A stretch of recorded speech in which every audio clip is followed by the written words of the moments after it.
উচ্চ ক্যালসিয়ামযুক্ত এই 5টি খাবার খেলে সারা জীবনেও ক্যালসিয়ামের ঘাটতি হবে না।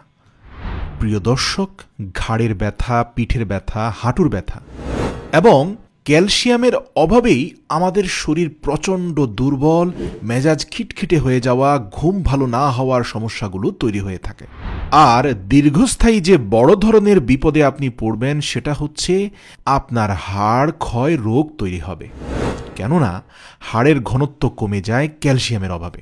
প্রিয় দর্শক, সর্বপ্রথম যে খাবারটির কথা বলবো সেটা হচ্ছে পালং শাক।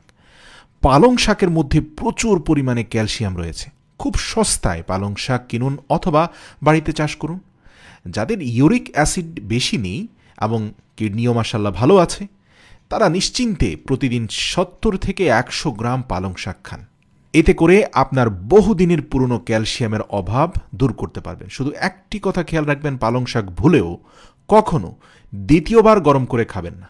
আর রান্না করার 1 ঘন্টার মধ্যে খেলে সবচেয়ে বেশি উপকার পাবেন। আর পালং শাক রান্না করার পূর্বে 30 মিনিট ভিজিয়ে রাখুন।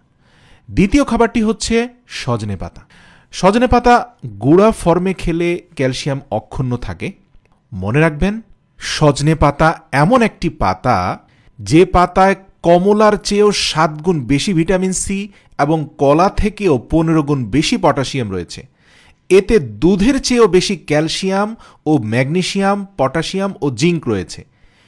সজনে পাতাকে বলা হয় সোর্স অফ এনার্জি।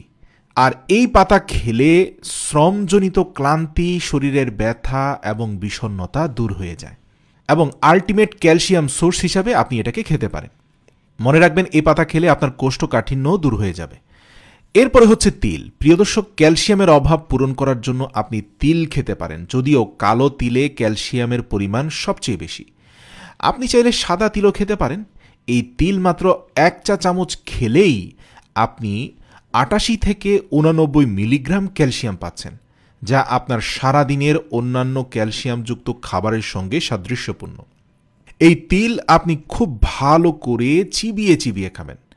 এটি আপনি রাতে ঘুমানোর আগে খেতে পারেন, অথবা আপনি চাইলে সকালেও খেতে পারেন, অথবা আপনি স্ন্যাক্সের সাথে বিকেলবেলাও খেতে পারেন। তবে সাবধান, ভারী কোনো খাবারের সঙ্গে তিল খাবেন না, বরং দুধ বা হালকা খাবারের সঙ্গে তিল খান। তারপরে যে বীজ ডালটির কথা আমরা বলবো তা অনেকে ডাল নামে চিনলেও এর আসল নাম হচ্ছে রাজমা। রাজমায় রয়েছে প্রচুর পরিমাণ ক্যালসিয়াম। এটাতে ক্যালসিয়ামের পরিমাণ টক দইয়ের চেয়েও 1.5 গুণ বেশি। বুঝতেই পারছেন কি পরিমাণ ক্যালসিয়াম পাবেন শুধুমাত্র রাজমা যদি আপনি খেতে পারেন। রাজমা রান্না করা খুবই সহজ। রাজমাকে ভিজিয়ে রাখুন, তারপর তার খোসা ছাড়িয়ে নিয়ে যে কোনো উপায়ে খুব সহজে রান্না করে খেয়ে নিন। ব্যাস, আপনি দৈনিক 100 গ্রাম পরিমাণ রান্না করা রাজমা খেতে পারবেন। তবে ভালো করে সেদ্ধ করে খাবেন। ভুলেও আধা সেদ্ধ বা কাঁচা রাজমা খেতে যাবেন না, এটা দেহের জন্য ক্ষতিকর। মনে রাখবেন, রাজমা সাদার চেয়েও কালো এবং লালটা সবচেয়ে বেশি ক্যালসিয়াম সমৃদ্ধ। প্রিয় দর্শক, সর্বশেষ যেটাকে বলবো সেটাকে আলটিমেট ক্যালসিয়ামের সোর্স বলা হয়, সেটা হচ্ছে টক দই। প্রিয় দর্শক, অনেকে মনে করেন অ্যাজমা বা কফের সমস্যায় টক দই খাওয়া যাবে না। এটা একদম ভুল ধারণা। মাত্র 1 কাপ দইয়ের মধ্যে ক্যালসিয়ামের পরিমাণ রয়েছে 280 থেকে 290 মিলিগ্রামের কাছাকাছি। বুঝতেই পারছেন মাত্র 1 কাপ টক দই খাওয়ার মাধ্যমে কি পরিমাণ ক্যালসিয়াম আপনি টক দইয়ের মাধ্যমে কনজিউম করতে পারছেন। যারা হৃদরোগে ভুগছেন, একবার স্ট্রোক হয়ে গেছে বা high blood pressure, high cholesterol রয়েছে, তারা অবশ্যই টক দই খাবেন। শুধুমাত্র দই বানানোর আগে দুধ জাল করে ঠান্ডা করে উপর থেকে সরটা ফেলে দিন এবং এই দুধ দিয়ে আপনি টক দই করে খাওয়া শুরু করুন। বাড়িতে পুরনো একটু সামান্য পরিমাণে দই মিশিয়ে টক দই তৈরি করুন। যে কোনো একটি পাত্রে হালকা গরম দুধ রেখে তাতে সামান্য পরিমাণে দইয়ের বীজ দিয়ে ঢেকে রেখে দিন। তারপর 8 থেকে 9 ঘন্টার মধ্যে দই হয়ে যাবে।